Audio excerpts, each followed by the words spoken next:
Hi, this is Sandy Krot from Insight Principles, and the title of this video is A Simple Guide to Human Interaction.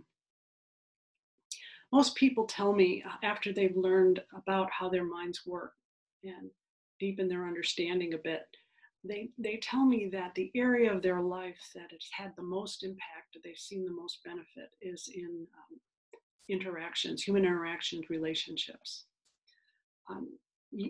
Once you begin to see how the human mind is designed, the way it works from the inside out, the fact that there is wisdom built into the system, you start to have available to you ways of interacting that previously were either completely invisible or a very rare occurrence.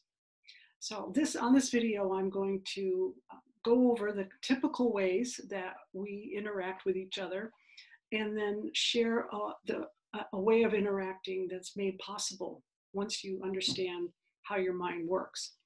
And hopefully you'll see how much ease it will bring to your relationships and how much effectiveness it will bring. I'm hoping that you've had a chance to watch either one of the videos on separate realities, because that will be a very important introduction for you. It's a fact that we all live in our own reality created by our own thinking in the moment. There's nothing we can do about this. It's just the way the mind works. Even when you understand how your mind works, you're still going to live in a separate reality. But when you understand that, when you recognize that, when you know that's true, when you know that's true about you and everyone else in the world, it allows you some distance, some way in which you can step back from your personal point of view, your personal way of seeing things, and allow for something new to come in.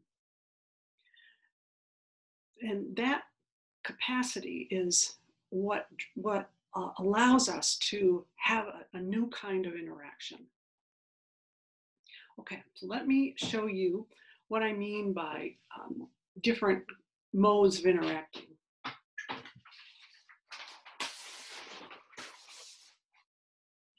Now, I picked 3 models of interaction. This is a super oversimplification of relationships and interactions. There's lots of different ways to look at this, but for the purposes of this video, I thought I'd just narrow it down to 3. They'll be pretty recognizable models. I'm sure ones you can relate to. You see from my picture, what I'm trying to represent with the circles is person A and person B. And I put them in a circle just to represent that, again, there's nothing we can do about the fact that we're going to live in a separate reality. And that reality is going to look real to us, hence the word reality. It's going to look real, it's going to look true, it's going to look absolute. I'm sure there have been times in your life when you look over at somebody, even somebody you know and love, and you think, how could they be, how do they see that? How did you come up with that? But they would say, well, it's obvious to them, because we all have our reality being brought to us via these principles of mind, consciousness, and thought at every moment of our life. And because of the way the mind works, it is going to appear as our absolute reality. Again, nothing we can do about that. So here we have person A and person B. And a very common model that people interact is what I'm going to call the conflict model.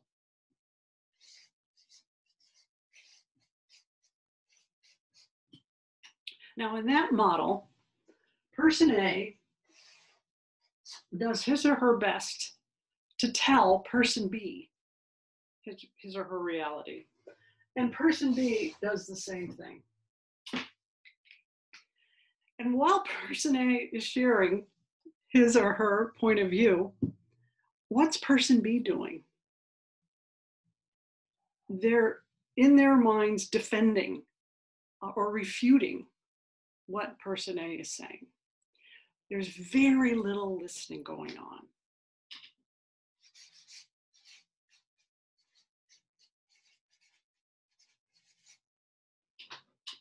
We hold on to our personal point of view and we don't let another's point of view in. It looks like the other person's point of view or reality is wrong.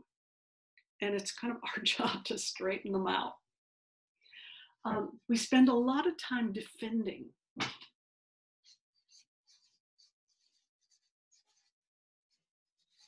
Explaining why we think what we're doing, why we think what we think, and defending it.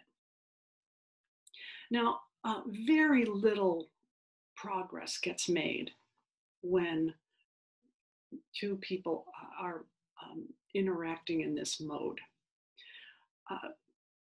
The only time anything happens is when A or B gets the power.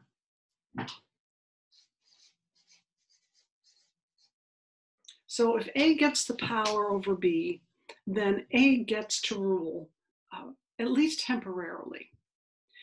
But the chances of B cooperating or collaborating are slim. And then, as you know, power shifts, and at some point B may get the power and everything will change. Now you see this model operating all over the world. I do remember working with an organization when we came in to work with that organization. This was happening between the head of engineering and the head of operations.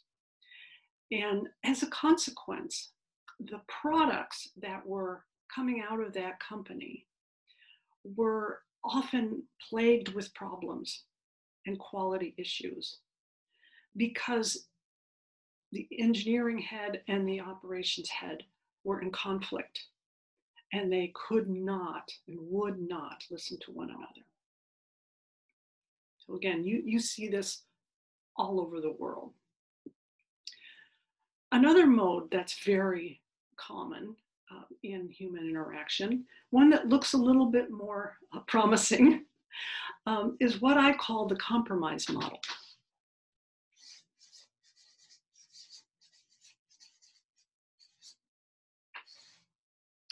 In the compromise model, A and B try to find that proverbial middle ground.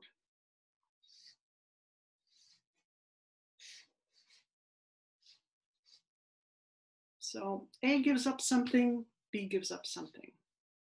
Now I know a lot of times in compromise, we shoot for a win-win. Generally speaking, that doesn't happen. It's not that win-win isn't possible. In fact, when I talk about the third model, you'll see how possible win-win is. But typically in compromises, it's more lose-lose. Each person agrees to give up something. And so there is some listening that's going on.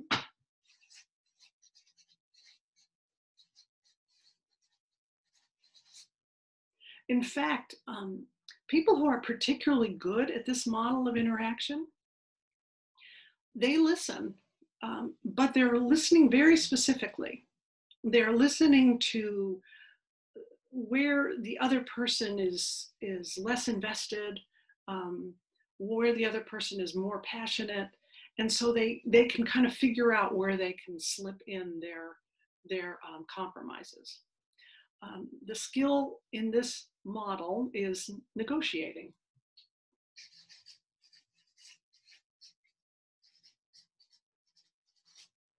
And negotiating, some people are very, very good at it. And so they can get a lot out of a compromise.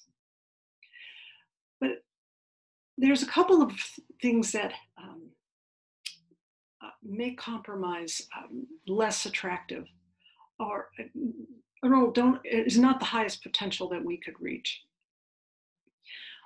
Whereas the conflict model, you really are having the same argument over and over again.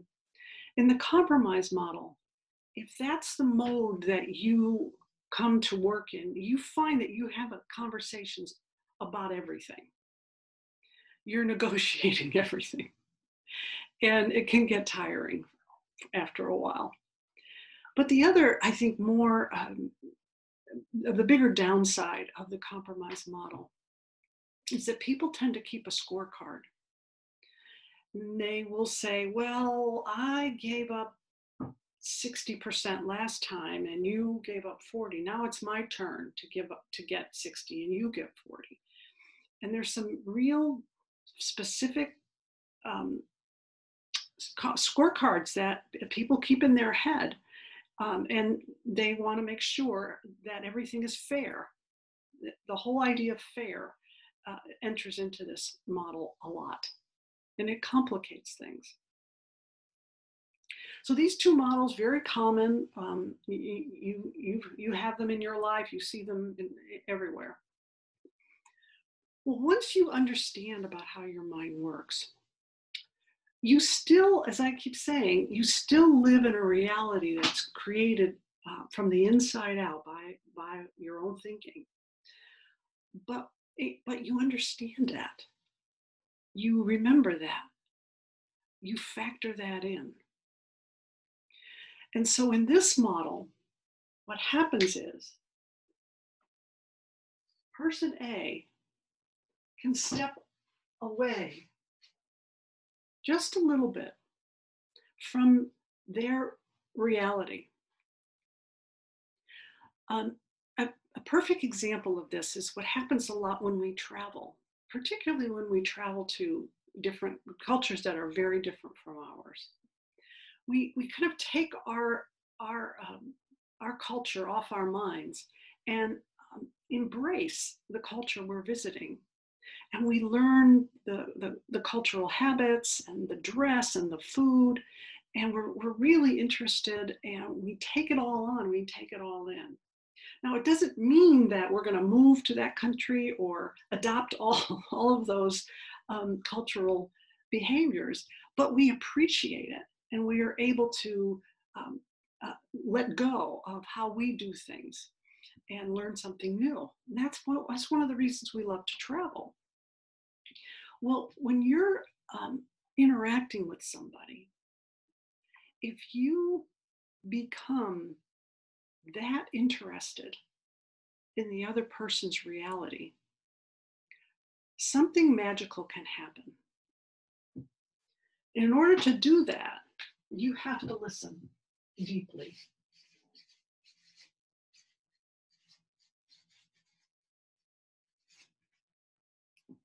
Really listen. Listen to understand. Take it in. Have your own opinions, ideas, experience, past, kind of set aside. And you want to learn as much as you can about the other person's reality.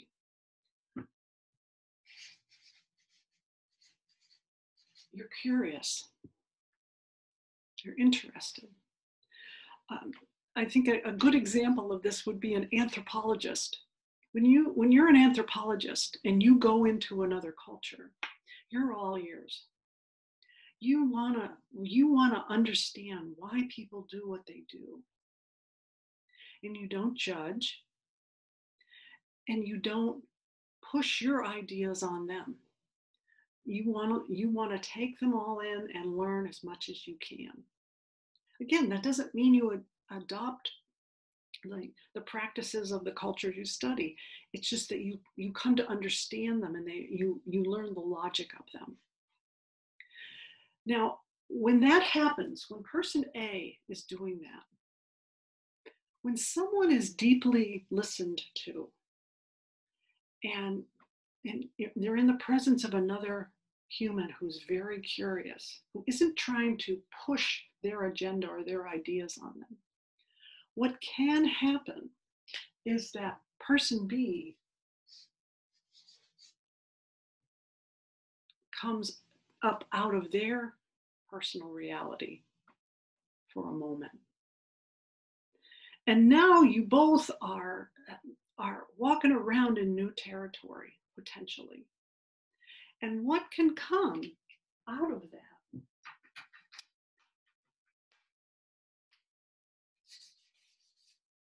is a brand new idea.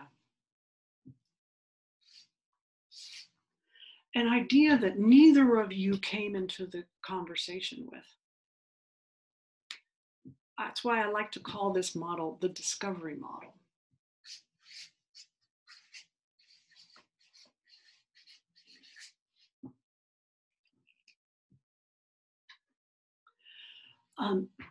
An example from working with teams.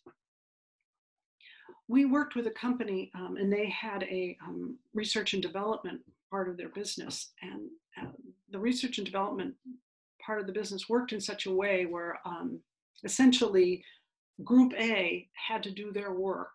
And once that work was done, then Group B could follow on with for their work. It was sequential. And what was happening was the leader of Group A and the leader of Group B were in conflict a lot of the time because they didn't, the passing off of information was not going well. It was not smooth. And person A would blame person B and person B would blame person A. And months and months and months were going by. And this pass off of information was stymieing the whole process. And so we came in and we worked with the two teams together, and we essentially just taught them about how we create our reality from the inside out. And the reality that we see is very real to us. But guess what? There are other realities out there. And guess what else?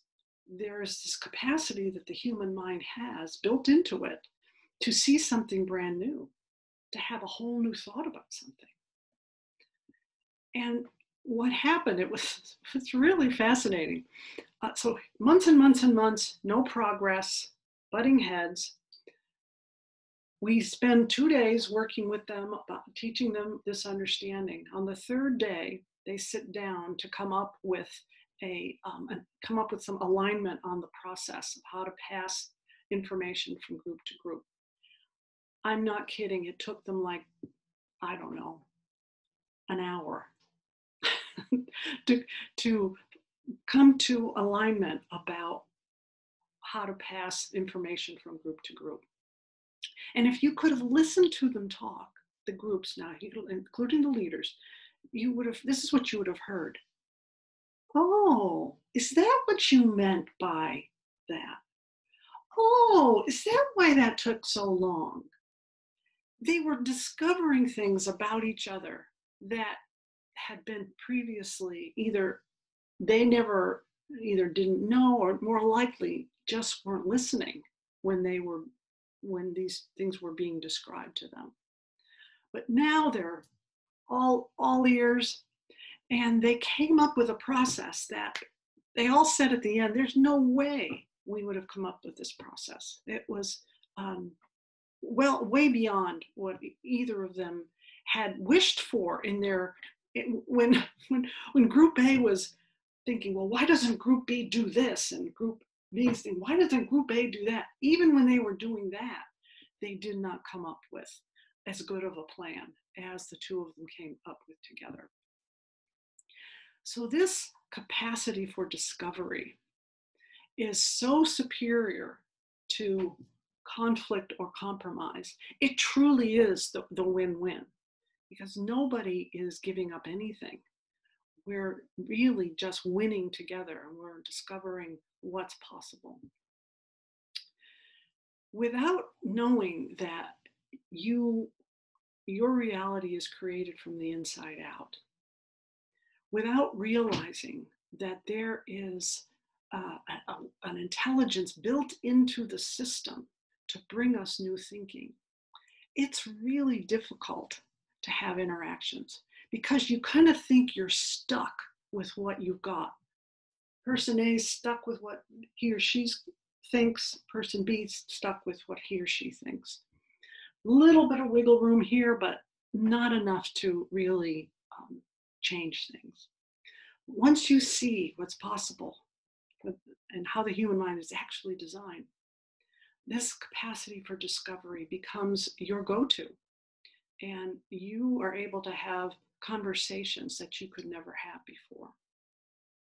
Now, it's true that sometimes you're person A and you're coming up out of your reality and you're listening and you're curious, and B never moves. That happens. I don't want to paint a too rosy of a picture. It does happen. But even then, if you're the person A who's now really understands and sees where person B is coming from, you're gonna come up with ways to deal with person B that are, again, far superior to any that you had come up with before. So I hope this video is helpful. Again, I suggest you listen to or watch the one of the separate realities videos. It will add a little bit more light to this subject. Thanks for listening.